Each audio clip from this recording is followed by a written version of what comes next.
We're here at Timac stand today at Cereals, so tell us what you're talking to people about today. We're talking to people about sustainable nitrogen, we're talking to people about making their nutrients go a lot further. I think that's a trend we're starting to see in the ag industry actually a little bit.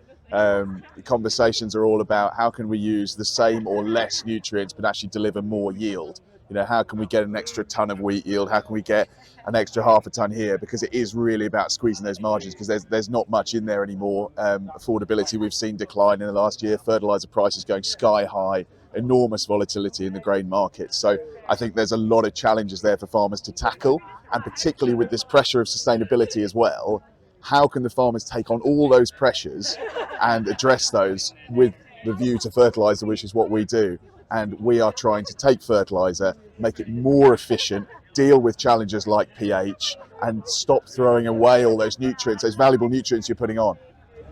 And do you think that feeling has sort of changed in the last sort of 5 years or so? Are you seeing that sort of change come through? Or? I think one of the things, to be honest with you, actually opened a lot of conversations up was where we saw the prices go so high last year. When we saw nitrogen being at £1,000, we saw TSP going crazy high as well. Farmers were suddenly starting to be squeezed to look at how to make things look more efficient. You know, how can I take my phosphate and make it go further? How can I take my nitrogen and stop throwing away 50% of it through leaching, through volatilization? How can I make that go further? And that is the solutions we're addressing. And that's the conversations we've been having over the last year, which is why we've decided to bring our business into the arable sector.